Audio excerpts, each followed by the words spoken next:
Bonjour mes amis, voilà je viens de finir une journée extrêmement longue, extrêmement difficile, je suis fatigué mais le devoir m'appelle comme on dit. Donc il m'incombe la tâche de faire une sorte de plongée encore dans les méandres de la pensée islamique, n'est-ce pas? Pour essayer de tirer un certain nombre d'enseignements ou un certain nombre d'éléments qui permettent de justifier un petit peu l'actualité que vous êtes en train de regarder. Sous cet angle-là que je m'intéresse à la religion. Alors, première chose que j'aimerais vous dire, qui vous permettra peut-être d'appréhender un peu cette vidéo, mais les vidéos aussi qui viennent, c'est que il y a en plus la dualité sunnisme-chiisme que j'avais évoqué très longuement et sur laquelle je vais revenir plus tard. Il y a une autre dualité. Il y a une autre dualité dans l'islam, et cette dualité-là, c'est l'islam qui se trouve dans l'islam sunnite, cette dualité-là. Elle divise l'islam sunnite en deux islams, en deux religions complètement différentes. Alors, euh, il y a l'islam sunnite de la Mecque et de Médine, d'accord? C'est l'islam sunnite prophétique, si vous voulez. C'est cet islam qui est originaire de là où vivait le prophète des musulmans, donc entre la Mecque et Médine, grosso modo, dans ce qu'on appelle aujourd'hui l'Arabie Saoudite. Et il y a un autre islam, sunnite encore. Cet islam-là est né plutôt, on va dire, en Syrie et en Irak. D'accord. Il est né avec les Omeyyades, il est né avec les premiers califes Omeyyades, et il a été continué avec les califes abbassides. Il faut savoir que ces deux islams se mélangent sans arrêt avec des points d'affrontement extrêmement violents entre eux. Vous le savez, j'en ai parlé, Ibn Kathir en parle dans ses livres d'histoire, d'autres historiens en parlent en détail, des historiens sunnites, chiites et même des historiens non musulmans, c'est un fait établi. Il faut savoir que il est arrivé à l'islam de Bagdad et de Damas jusqu'à aller attaquer l'islam de la Mecque et de Médine. Les femmes de Médine ont été violées massivement. D'accord. Il y a eu des soudards qui ont violé des milliers et des milliers de femmes à Médine. J'en ai parlé il y a quelques dizaines de vidéos de cela. Il y a encore la Mecque a été attaquée. Vous savez, ce cube noir qu'on appelle la Kaaba, il a pris le feu, il a été brûlé aux ordres de l'islam de Damas et de Bagdad. D'accord. Donc il faut bien comprendre ces dualités. Il est arrivé à une époque même où ces islams-là étaient tellement en divergence qu'il y a des années où les musulmans de la Mecque et de Médine faisaient le pèlerinage autour du cube noir à la Mecque, alors que en même temps, les tenants de l'islam de Bagdad et de Damas tournaient autour du dôme du rocher à Jérusalem, hein, qui a été construit pour ça. Ils faisaient le hajj, ils se mettaient en blanc, ils se rasaient les cheveux, ils sacrifiaient des moutons, etc. à Jérusalem. D'accord. Ce dôme-là a été construit pour eux par leur calife en leur disant c'est une autre Mecque, hein, c'est une Mecque bis. D'accord. Tout ça, si vous voulez, ce genre de choses que je vais creuser avec vous en détail, permettent de bien comprendre aujourd'hui les différentes tensions qui existent à l'intérieur de l'islam.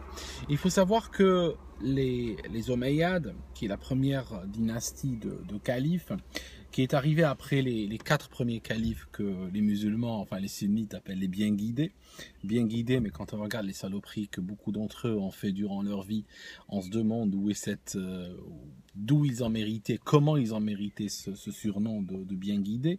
On parle du premier qui a massacré des villages entiers, on parle du deuxième qui a créé des fatwas complètement abracadabrantes, qui a brûlé des textes qui dataient de l'époque du prophète, qui étaient validés par le prophète lui-même, etc. On parle du troisième qui a amassé, au dire même des musulmans, il a amassé des Corans en pile, et il a foutu le feu dessus, et puis ils le bénissent pour ça, d'accord. Donc ça c'était les quatre, on va dire les quatre premiers califes.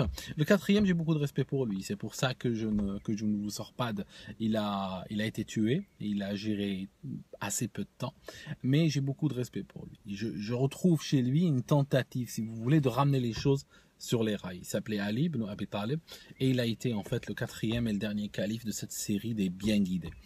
Après, il y a eu les Omeyyades. Les Omeyyades étaient extrêmement extrêmement violents. Les Omeyyades étaient à Damas. Hein. Déjà, on voit l'arrivée, n'est-ce pas? On voit déjà l'arrivée de l'islam de Damas. D'ailleurs, c'est pour ça que vous avez ISIS qui attaque aujourd'hui la Syrie, qui veulent rétablir le califat, parce que c'est l'islam de Damas et l'islam de Bagdad qu'ils veulent rétablir. Hein. Vous comprenez? C'est cet islam-là. C'est deux religions complètement différentes. Et dès qu'il y a eu les Omeyyades, ils ont, entre autres choses, ils ont attaqué, comme j'ai dit, Médine, ils ont attaqué la Mecque, ils ont massacré la famille du prophète, etc. Donc, ce sont deux religions qui portent le même nom, mais ce sont deux religions extrêmement différentes. Alors, les Omeyyades, là, je suis en train de vous faire des siècles d'histoire, je vous les fais en super résumé, vous comprenez l'histoire. Il y a les Omeyyades. Les Omeyyades, c'était des brutes. Les Omeyyades, t'es pas d'accord avec eux, ils te tuent, c'est très simple. Maintenant, une fois que les Omeyyades tombent, enfin ils tombent pas par hasard, c'est leur brutalité qui a fini par les faire tomber, arrivent à leur place, arrivent les Abbassides.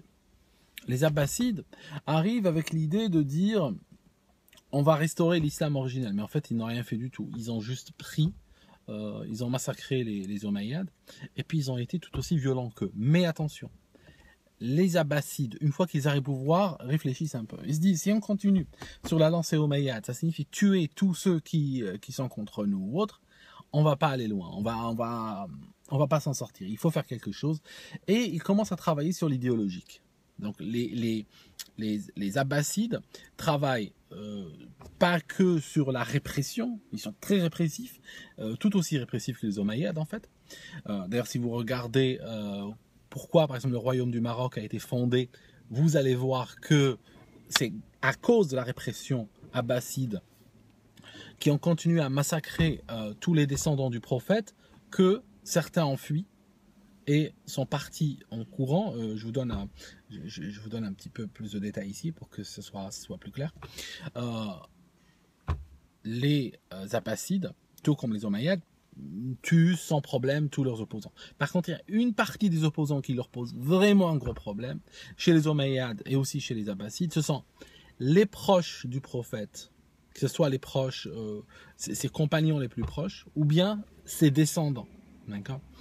Et ce qui se passe, c'est que beaucoup de ces gens vont être exclus, vont être assassinés, etc. Alors, à l'époque des Omeyyades, ils vont, et même à l'époque de Othman par exemple, ils vont assassiner les proches et les amis, d'accord, qui avaient vécu avec lui et qui disaient ce n'est pas son message. Hein, il y a des histoires dans les livres. Il y a quelqu'un qui dit une phrase très intéressante, qui dit 30 ans après la mort du prophète. Il dit si on cherche l'islam maintenant, on ne le retrouve plus. Hein, d'accord, donc on est 30 ans après la mort du prophète. Donc je vous laisse penser 1400 ans après, hein, ce qui reste. Hein, rien du tout.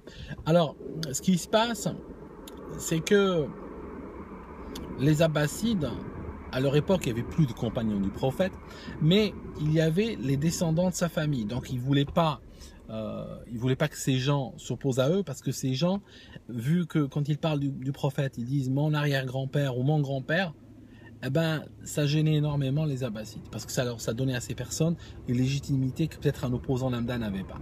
Donc, il fallait les tuer également. Ils leur sont tombés dessus un jour où ils allaient en pèlerinage, ça s'appelle l'attaque de Fakh, F-A-K-H, vous pouvez chercher l'attaque de Fakh, où ils ont décidé de massacrer le reste de la famille du prophète. Ils ont massacré ce qu'ils ont pu à Fakh, les Abbassides, et les autres ont pris la fuite. Ils ont pris la fuite, ils sont partis vers l'ouest, ils sont partis en courant sur leurs chevaux, ils ont avancé, jusqu'à ce que l'Atlantique les arrête, jusqu'à ce que l'eau les arrête, le continent africain se termine, et là on voit, ils fondent un royaume, c'est le royaume du Maroc. D'accord ?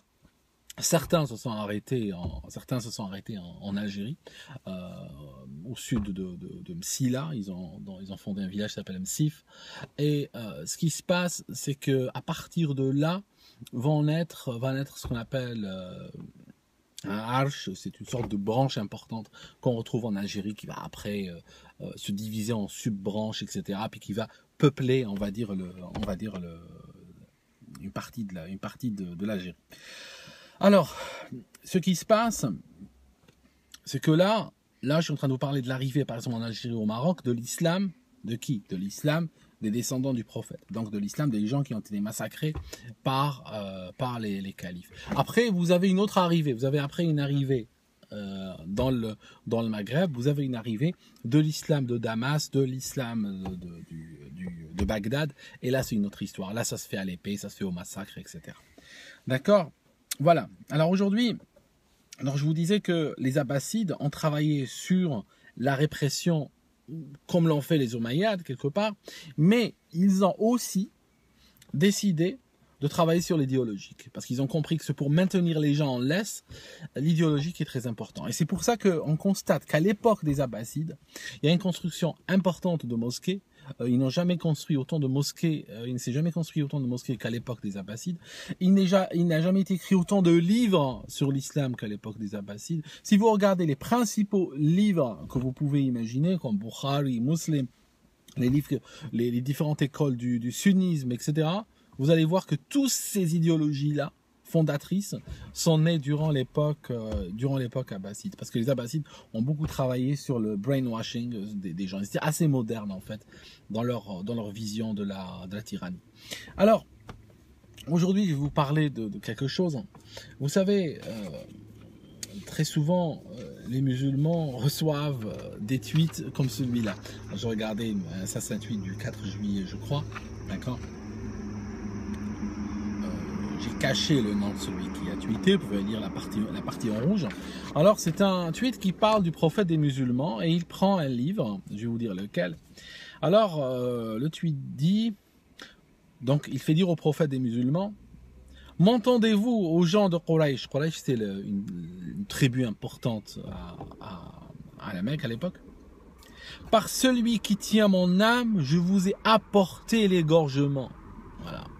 Alors, le prophète des musulmans, d'après ce livre, dit à la tribu de Quraysh, je suis venu avec l'égorgement. Il le répète plusieurs fois en fait. Alors, de quoi parlons-nous ici? On parle d'un livre. Ce livre, d'où vient cette histoire, vient de la Sira de Ibn Hisham.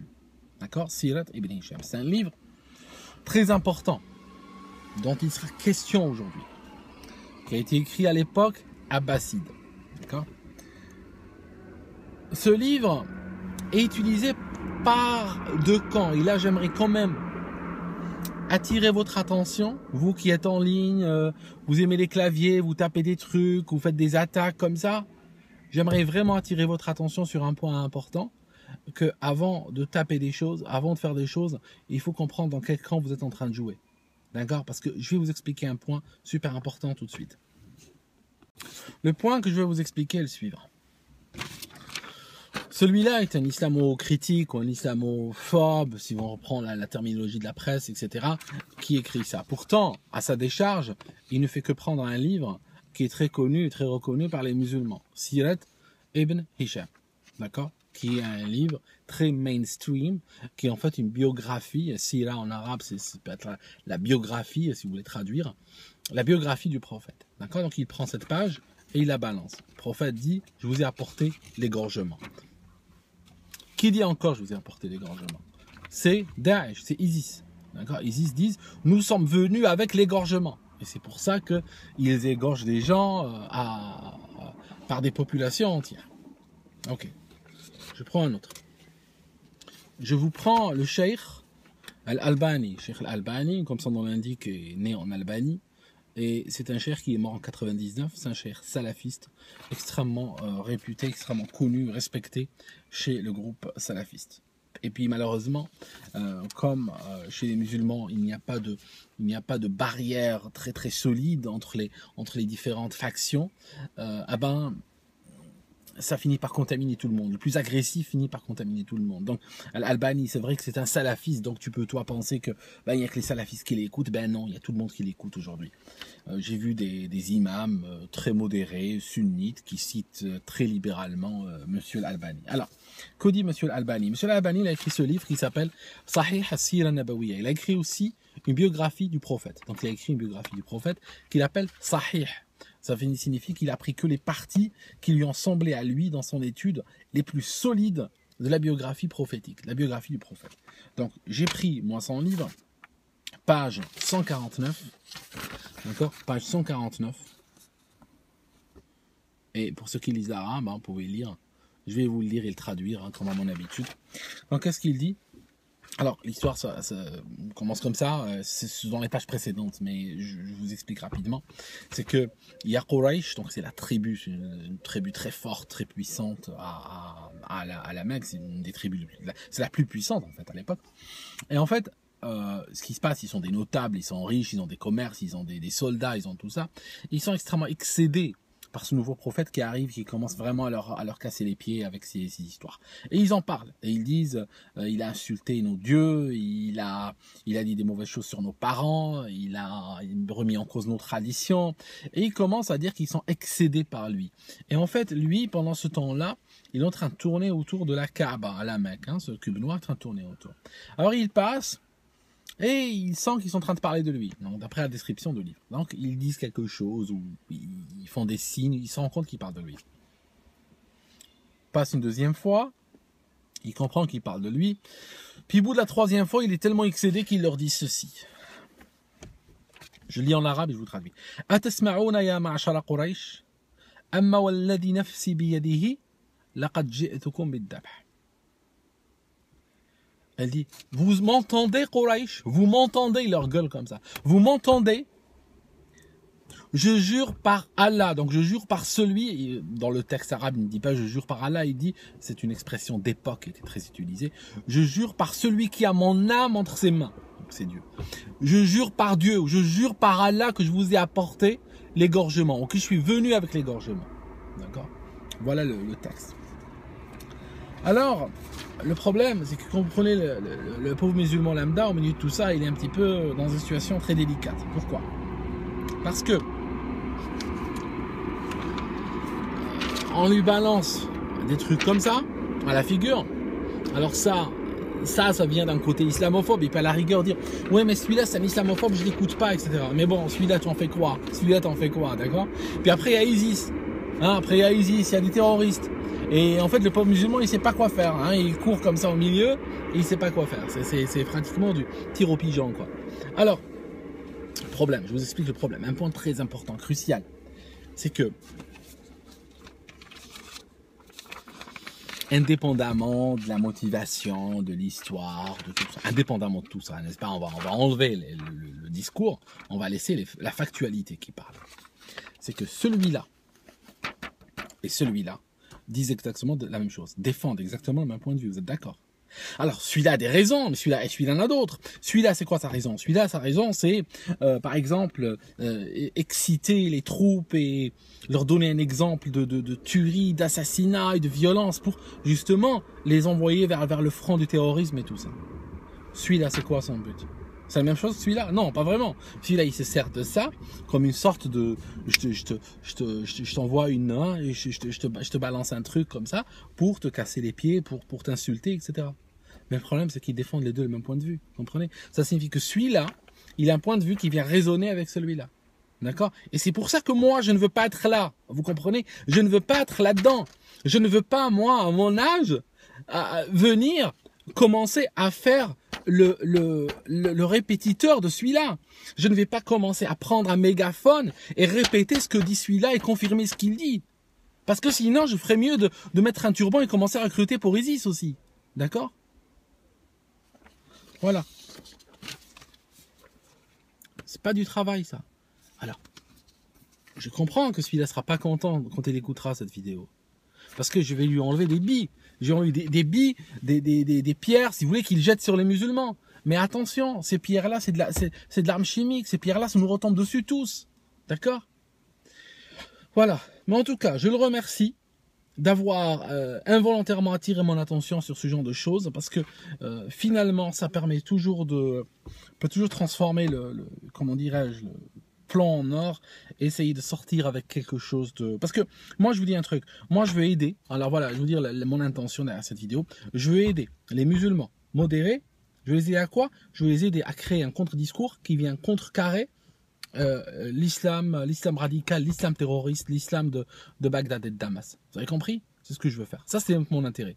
Parce que il y a une grosse partie d'échecs qui est en train de se jouer. Il y a ta vie, ta tête, ma tête, l'avenir de tout le monde qui est dessus. D'accord? Et il faut savoir, c'est quoi, où va ta force? D'accord? Est-ce que ta force va renforcer le discours de haine? D'accord? Quitte à plaire à ton ego. Tu as vu ce que je leur ai mis? Ou bien est-ce que ta force va casser les discours de haine? Ça, c'est le truc. Alors, je vous raconte une petite histoire. La sira, cette biographie prophétique. Cette biographie prophétique, j'ai failli utiliser un mot extrêmement grossier pour la décrire, parce que elle vaut pas plus. Et je vais vous dire pourquoi. Cette biographie prophétique, on appelle la sira de Ibn Hisham. Alors, juste, je vous explique très rapidement la sira d'Ibn Hisham d'où elle vient. La sira de Ibn Hisham vient de la sira de Ibn Ishaq. Ah, ok, il y a deux gars en enfilade, l'un derrière l'autre. Ils n'ont pas vécu à la même époque, l'un derrière l'autre. Je vous explique. La sira, cette biographie, le premier qui l'a écrit, ce n'est pas Ibn Hisham. Celui qui l'a écrit, c'est Ibn Ishaq. Encore très important la différence. Ibn Ishaq écrit une sira. Mais il l'écrit dans quel contexte, Ibn Ishaq? Est-ce que c'est comme ça? Il s'est dit, tiens, je vais écrire une biographie de prophète? Non, pas du tout. Mais pas du tout. Pas comme ça. Pas comme ça. Il faut s'intéresser aux livres. D'accord? Vous voulez faire un travail d'histoire? Ben, intéressez-vous aux livres. Comment il a été écrit? Dans quel contexte? Ben, je vous explique. Alors, Ibn Ishaq, donc l'auteur original du livre, a été convoqué par qui, à votre avis? Eh bien, par le calife. Par le calife abbasside, le deuxième calife abbasside. Alors, il est convoqué, il arrive chez lui, et le calife abbasside lui dit, tu vois cet enfant, tu le reconnais? Il dit, oui, c'est votre enfant, l'émir des croyants. Ils se faisaient tous appeler émir des croyants. Hein. Alors, il lui dit, c'est votre enfant. Et qu'est-ce qu'il lui dit, le calife? Est-ce que vous ne voulez pas lui écrire une histoire qui serait l'histoire du monde depuis Adam? Voilà, ça commence comme ça. Ça commence par un livre pour enfants, cette histoire. Ibn Ishaq, je veux dire, quand c'est le calife qui te demande, tu vas pas dire non. Ibn Ishaq, c'était bon, un petit auteur comme ça, il avait écrit 2-3 trucs, donc bon, il peut pas refuser le marché. Donc, il dit bien sûr, je vais le faire. Et donc, il part, il quitte le calife, et il va le faire. Et il va le faire pour de l'argent. Attention, j'arrive. Ce calife qui a demandé ce livre, c'était qui? Ce calife, c'est le deuxième calife abbasside. Il a régné, je crois, 15 ans. Son prédécesseur de sa même famille, son père a régné 4 ans.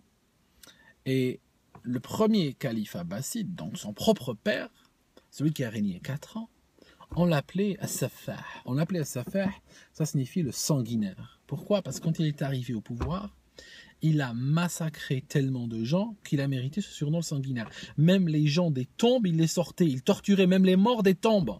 D'accord? Sa spécialité pour laquelle il est rentré dans l'histoire, il massacrait des gens à la baïonnette ou au couteau, et cependant qu'il mourait, il étalait dessus une très grande nappe et il posait des festins et il mangeait. Il adorait manger, il aimait bien manger, sur une nappe, en dessous de laquelle des humains sont en train d'agoniser et de saigner.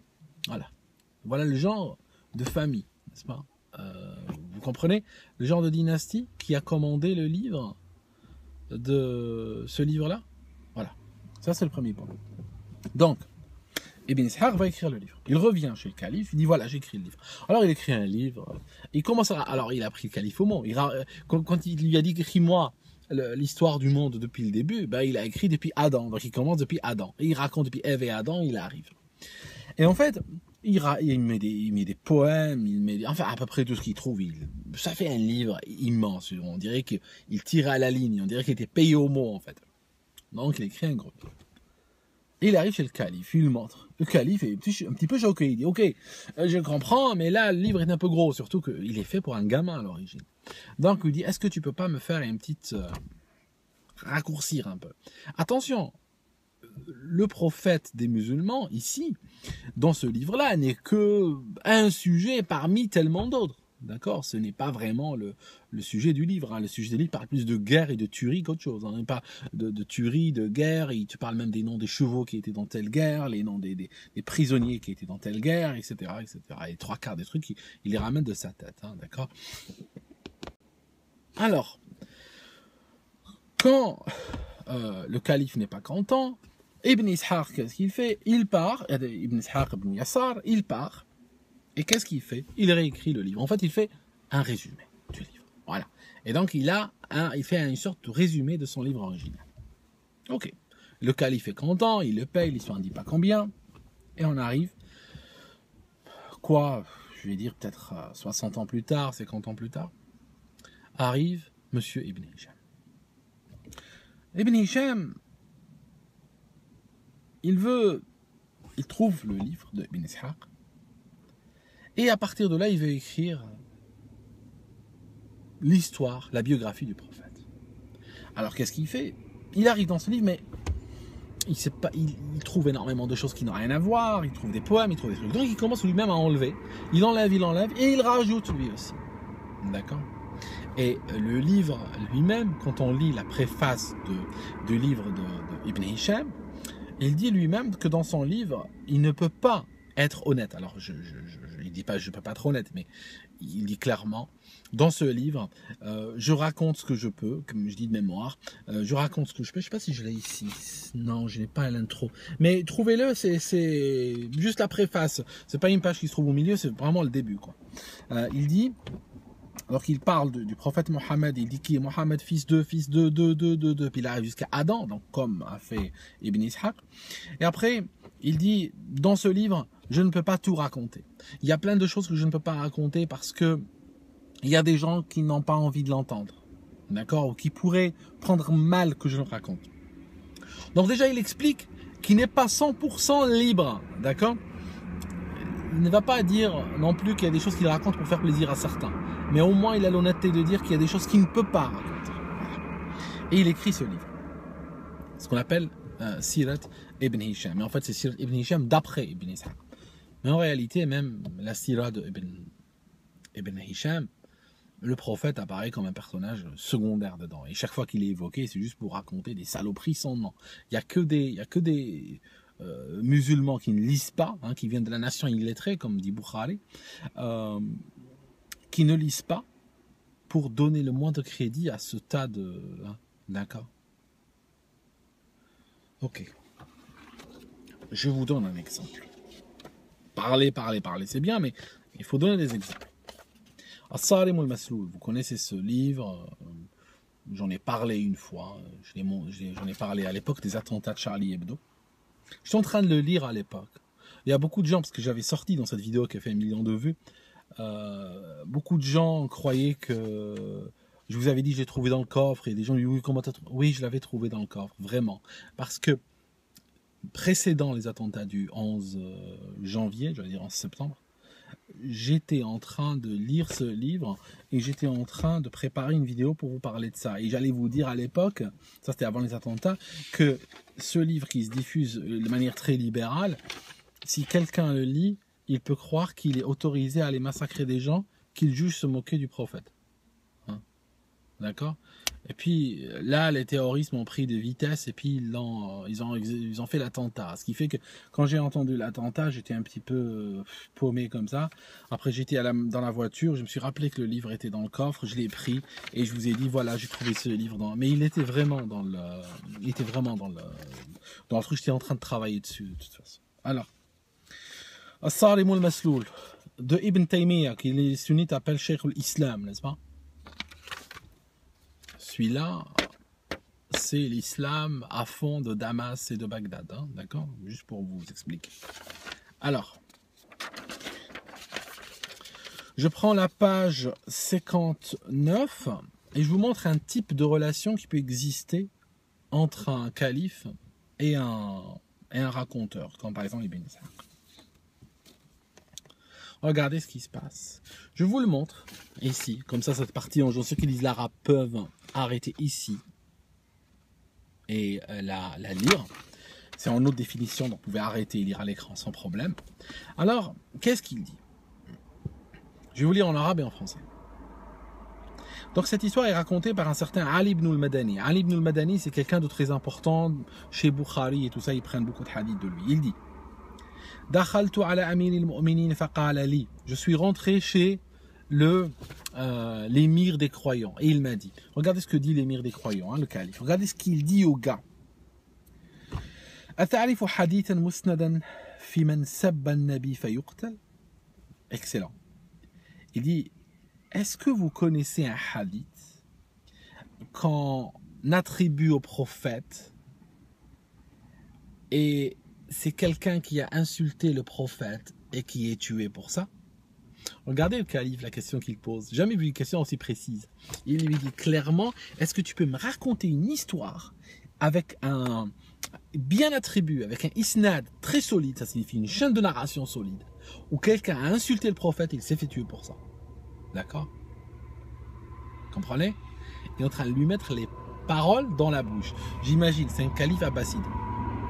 J'imagine très facilement que le calife a été, je ne sais pas, on a fait une caricature sur lui, ou on a dit une blague dans un marché, ou on l'a critiqué, ou il y a un opposant qui a dit un truc, et il a envie quoi? Il a envie de le tuer.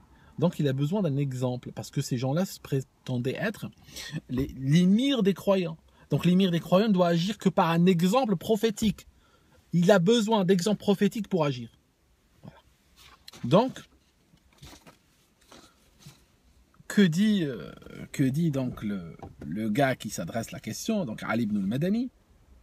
Il dit oui, bien sûr, mais il peut dire que oui, il ne peut pas dire non.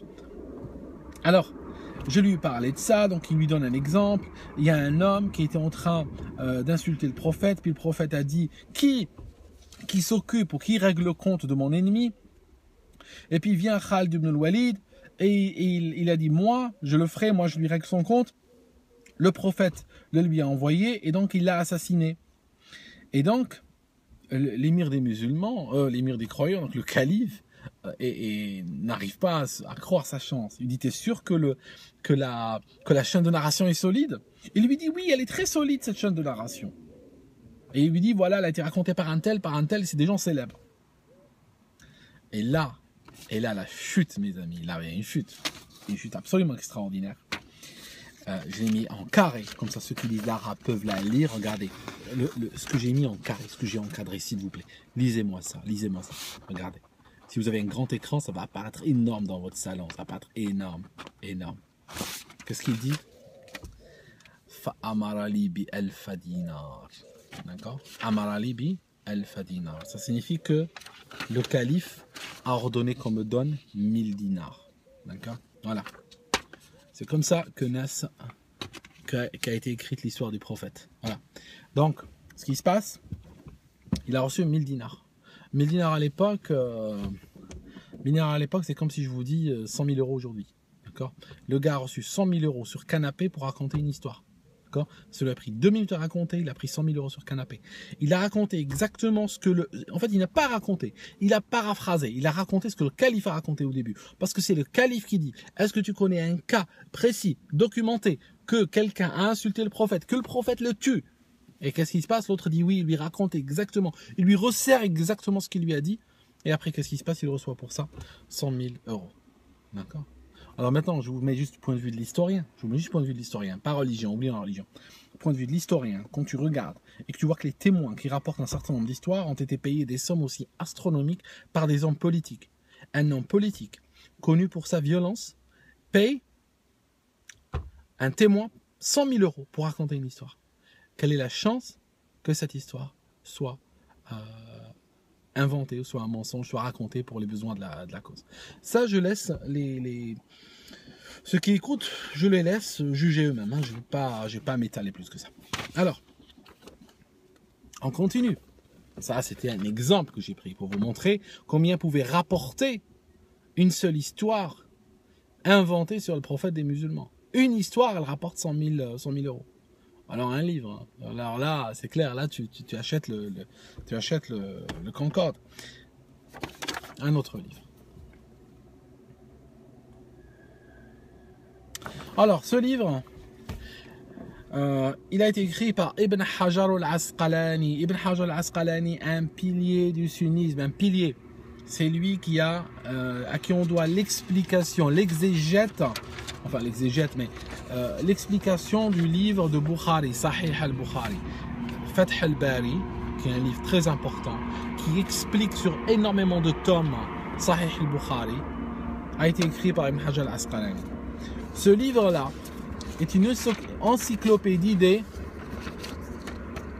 Mudallisin. Alors, le Mudallisin, c'était les fabricants d'histoires, les menteurs en quelque sorte. C'est des menteurs, ce sont des gens qui racontent des histoires, qui racontent des hadiths sur le prophète, de gens, soit qui ne les ont pas racontés, ça signifie il est que le seul à qui cette personne qui a parlé à plein de monde a raconté cette histoire, d'accord, donc on soupçonne qu'il l'a inventé, ou bien il raconte des histoires basées sur des inconnus qu'on ne connaît pas, ou bien des histoires qu'il a repris chez des gens qui sont connus comme étant des gens de mauvaise vie, des gens pas bien, des criminels, des menteurs, vous comprenez ce que je veux dire? C'est des gens qu'on accuse de fabriquer des histoires, d'accord? Ils fabriquent des histoires sur qui? Sur le prophète, hein, c'est très spécifique. Ibn Hajar, il a classé les gens en 5. Il a classé cette catégorie de menteurs spéciaux en 5 cases, en 5 positions, 5 grades. Le premier niveau est, on va dire, le moins grave, mais déjà être dans ce niveau-là, c'est déjà pas bien. C'est ceux qui sont rarement accusés de ça, ou que rarement on les a pris en flagrant délit de faire ce genre de choses, d'inventer des histoires et de les assigner à des gens qui les ont jamais dites. Le niveau 2, il dit probable. Le mensonge chez eux est probable. Le troisième, ils disent parmi ceux qui mentaient le plus. Le quatrième, il dit tout le monde est d'accord, il y a un consensus sur le fait qu'on n'utilise jamais leur hadith. D'accord? Je vous dis en résumé. Et le cinquième, c'est les pires. D'accord? Donc si je vais à la page, alors je vais à la page 46. 46. Donc les menteurs sont classés de catégorie 1 à 5. 5 étant la plus grave. Dans la 4e catégorie, il y a 12 personnes, dont Mohammed ibn Ishaq ibn Yassar. Vous voyez? Mohammed ibn Ishaq ibn Yassar. C'est Ibn Ishaq, celui qui a écrit la Sira. C'était un réputé raconteur de conneries. D'accord? C'est réputé, le gars. C'est pas moi qui le dis, Ibn Hajar. Ibn Hajar al-Asqalani. Hujja Ibn Hajar al-Asqalani. C'est quelqu'un que je peux utiliser comme preuve dans cette discussion avec des musulmans. D'accord? Il dit que c'était un mudallis de 4e catégorie. Hein. Poids lourd, hein, le mec. Hein. Poids lourd. Au-delà de ça, je ne sais pas ce qu'il y a. Hein. Donc, là, hein, ça commence à devenir intéressant cette histoire. Alors, je prends un autre livre. Mu'jam al-Udaba. Mu'jam al-Udaba. Écrit par Ar-Rumi. C'est un livre qui raconte les biographies des gens. J'ai eu du mal avec celui-là. Une demi-journée pour trouver. Hein, parce que c'est pas évident. Hein. Classification était mal foutue et tout ça. Premier tome. Page. Regardez la page, vous comprenez ma douleur. Hein. 2418. Histoire 995. Il parle de qui? Il parle de notre ami Mohammed ibn Ishaq ibn Yassar. Et il dit entre parenthèses celui qui a écrit la Sira. D'accord? Il dit ça en parenthèse. Ok? Sahib Sira. Ok? Alors qu'est-ce qu'il va dire de lui? Alors, il a raconté que, on parle de lui ici, dans la page 2419, on parle de page 2419, vous pouvez arrêter. Il citait, par exemple, juste un cas, il citait une femme dans sa discussion, dans son livre, il citait une femme, Fatima bintul Mundir, alors que le mari de cette femme dit que jamais ce gars n'est rentré chez ma femme et il ne connaissait pas ma femme. Ok, d'accord, on ne sait pas. Autre histoire. Très important. Il est parti en Irak, ce qu'on appelle l'Irak d'aujourd'hui. Et il dit que les gens de Bagdad, regardez ce que j'ai souligné en jaune, très intéressant, les gens de Bagdad l'ont cité beaucoup plus que les gens de Médine, alors qu'il est originaire de Médine à la base. Mais où est-ce qu'il trouve le succès? Il trouve le succès chez chez l'ennemi à Bagdad. Alors en fait, il faut comprendre une chose, c'est que quand vous regardez les gens qui sont cités dans les hadiths, et tout ça, aujourd'hui dans le monde sunnite, malheureusement, vous regardez, c'est toujours des gens qui étaient proches du clan de Bagdad et du clan de Damas. Vous regardez même je vais vous faire une vidéo sur ça, j'ai tous les documents prêts, vous regardez même les proches du prophète. Tous ceux qui étaient proches du clan de Bagdad et de Damas sont des gens considérés comme des gens de confiance, des gens bien, des gens que tu ouvres n'importe quel livre de religion, il n'y a que eux qui reviennent. Alors que les proches du prophète, qui étaient proches de la population de la Mecque et de Médine, ceux-là, ils ont été tués, ils ont été exclus, et on n'en parle jamais dans les livres des musulmans. On les cite, pour ainsi dire, jamais. Vous voyez le truc? Donc, lui part à Bagdad et il trouve du succès à Bagdad. Alors, dans une histoire racontée, une histoire un petit peu cocasse et tout, كان محمد بن إسحاق يجلس قريبا من النساء في مؤخر المسجد. Il s'asseyait à l'arrière dans la mosquée, près des femmes. Et en fait, فيروى عنه أنه كان يسامر النساء. Il draguait les femmes en fait. Il draguait les femmes à la mosquée. Alors bon, juste pour vous parler du personnage, hein, je dis pas que parce qu'il drague les femmes à la mosquée que ça en fait un mauvais musulman. Hein. Je veux dire, je suis juste en train de... Et en fait, il y a l'émir de Médine qu'il a puni en lui coupant les cheveux, d'accord, et puis en lui donnant quelques coups de fouet, puis il lui a interdit de s'asseoir là-bas. Hein. Je vous montre la première ligne pour ceux qui lisent l'arabe, c'est assez cocasse. Donc,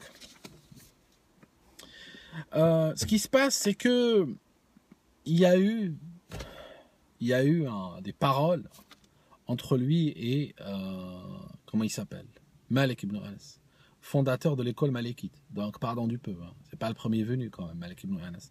Vous savez comment il le décrit, Malik ibn Anas, comment il décrit Ibn Ishaq? فقال مالك انظروا إلى دجال من الدجاجلة. C'est un dajjal parmi les dajjal. D'accord? Et Malik était tellement fâché qu'il a utilisé le pluriel dajjajila, d'accord, pour dajjal. Donc il a créé ce pluriel qui n'existe pas en arabe en fait, dajjajila. Le pluriel de dajjal en arabe n'est pas dajjajila. Et en fait, Ibn Mandour, dans son encyclopédie de l'arabe, a retenu, il a dit que il y a que Malik, quand il a parlé de Ibn Ishaq, à avoir utilisé le pluriel sous cette forme-là, le pluriel de Dajjal. C'est rentrer dans l'encyclopédie de l'arabe, cette phrase, cette sortie. Voilà comment on peut arriver dans une encyclopédie parfois. Alors, donc, qu'est-ce qu'on dit de lui encore ?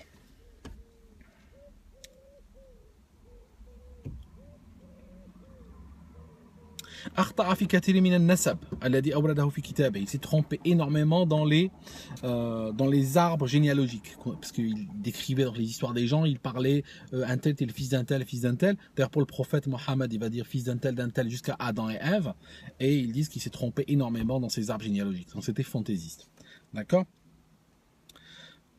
Alors je vous dis en arabe et en français encore. كان يحمل عن اليهود والنصارى ويسميهم في كتبه أهل العلم الأول.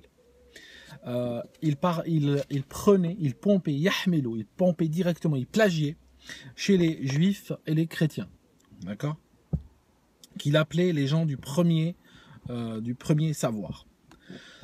Ok,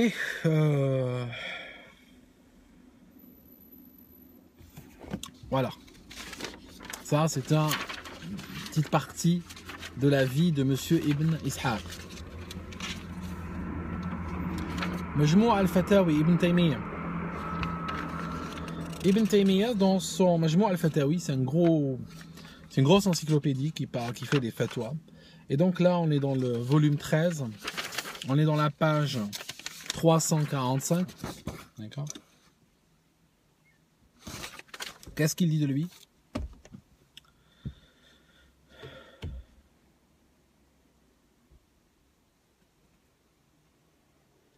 كالمنقول عن كعب ووهب ومحمد بن إسحاق وغيرهم ممن يأخذ من أهل الكتاب. Et il dit il y a des choses qui sont il y a des choses auxquelles il faut faire très attention dans l'islam, comme celles qui sont copiées sur Ka'b, Ka'b al-Ahbar, c'est cet escroc qui était venu du Yémen, qui s'est prétendu le doyen des rabbins et qui a fait qui est devenu le mufti, ce Omar et tout, on en avait parlé. Il dit Wahab ibn Munabbih, c'est encore un autre personnage de ce même acabit, il faudrait qu'on en parle. Et il cite encore, il met quoi dans la même catégorie? Mohammed ibn Ishaq. Notre Ibn Ishaq. Ça signifie même quand on arrive chez des gens comme Ibn Taymiyyah. Alors Ibn Taymiyyah, il faut savoir qu'il a une relation, je t'aime moi non plus, avec Ka'b al-Ahbar. D'un côté, il cite libéralement dans d'autres livres lui-même Ka'b al-Ahbar, très influencé par lui. Dans un de ses livres qui s'appelle Talbis al-Jahmiyya, il dit même que c'est un homme d'un grand savoir et un homme de confiance et tout.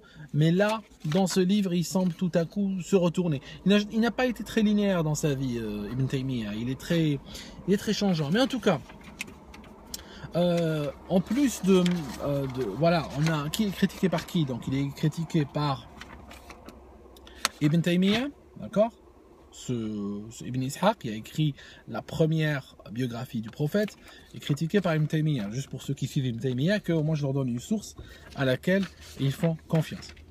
Il est critiqué par Malik ibn Anas, fondateur de l'école malikite, qui le traite de Dajjal. D'accord? C'est énorme. J'avais une autre source où il y a Ahmad ibn Hanbal, le fondateur de l'école Hanbalite, qui le traite lui aussi de menteur. J'ai, comme je vous ai dit, Monsieur Ibn Hajar al-Asqalani, qui le met en 4e dan de menteur. Ah voilà. Là. Si vous regardez dans la dernière ligne là, il cite Ahmad ibn Hanbal, qui critique, qui confirme que ce gars c'est un mudallis, c'est un menteur qui raconte des choses que les gens n'ont pas racontées. Donc déjà sur les 4 écoles sunnites, j'en ai déjà 2 qui le traitent de menteur. C'est énorme, hein? J'ai Ibn Taymiyyah, j'ai Ibn Hajar al-Asqalani, je sais pas ce que vous voulez quoi. Donc ce gars n'intéresse finalement, les seuls qu'il utilise pour endoctriner les musulmans, ce sont ceux-là, les salafistes, comme Al-Albani. Parce que ce que je viens de vous raconter, Cheikh Al-Albani, qui a consacré toute sa vie à l'islam, n'était pas sans savoir, d'accord? N'était pas sans savoir ce que je vous ai raconté aujourd'hui. N'était pas sans savoir que ce petit connard de Ibn Ishaq était un menteur, qu'il racontait des saloperies toute sa vie, d'accord? Et quand même, ce qu'il a fait, il a utilisé les histoires les plus horribles, les plus invraisemblables, les histoires qui sont, je veux dire, les musulmans, j'aimerais que vous me disiez comment vous faites pour trouver par exemple que Charlie Hebdo sont des salauds et tout ça parce qu'ils font des dessins du prophète, et comment vous trouvez que c'est des gens fiables ceux-là? Je veux dire, ça c'est pas du Charlie Hebdo, ça c'est du... Ça franchement... Je ne sais pas comment vous arrivez à accepter des paroles comme ça. Et vous en citant ces gens, en les rendant, vous leur donnez de la crédibilité, vous comprenez? Et vous validez les saloperies qu'ils ont écrites sur votre prophète. D'accord? Donc, voilà. Si vous avez une sira d'Ibn Ishaq, enfin la sira d'Ibn Ishaq reprise, corrigée par Ibn Hisham, parce que la sira originale d'Ibn Ishaq est partie, elle a disparu, il n'y a personne qui l'a, fini, terminé. Ibn Hisham l'a vu, quand il est arrivé 50 ans après, il l'a vu pour écrire son livre. Mais le livre original qu'il a vu lui-même et qu'il a utilisé, lui est perdu, hein, c'est clair. D'accord. J'insiste que Ibn Ishaq n'a jamais rencontré le prophète. Hein. Je crois qu'il est né lui-même 70 ans ou 80 ans après la mort du prophète. Okay, donc voilà mes amis. Tout ce qui est dans cette sira, c'est de la poubelle en barre. Je vous le dis. Du point de vue de l'historien, ça ne vaut strictement rien. D'accord? Voilà. Si vous voulez savoir la sira du prophète, ben, il faut chercher ailleurs. Si vous trouvez. Hein. Mais je veux dire, il y a des gens qui disent, oui, mais si je jette la sira d'Ibn Ishaq, il me reste quoi? Ben, il te restera à trouver la vérité, quoi.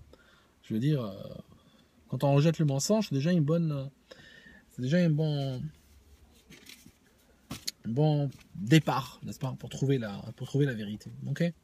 Et puis je sais qu'il y a même beaucoup d'islamophobes qui vont me dire ouais mais c'est pas vrai, l'aldostérone, c'est pas cool de ta part, c'est pas très coupertin, la silla de Ben Ishaq, nous on adore, ça nous permet de faire des tweets, on se fout de leur gueule et tout ça, on leur fait des tweets comme ça, puis ils les empêche de dormir et tout. Oui, je vous comprends, mais bon, c'est de la merde cette scie là, vous comprenez hein. Ce qu'il y a dedans, je vais dire, tu peux pas soutenir ça, tu comprends. Même si ça t'aide et tout ça pour tes trucs, tu peux pas soutenir un texte pareil. Tu peux pas soutenir un texte pareil. Parce qu'il y a plein de gens qui sont brainwash, qui deviennent des terroristes sur la base de ces textes-là, d'accord. Donc tu peux pas, toi, venir derrière ces textes, les soutenir sur la base que ça te permet de faire des tweets, quoi. Enfin, voilà, mes amis. Je vous laisse et puis je souhaite tout de bon, quoi.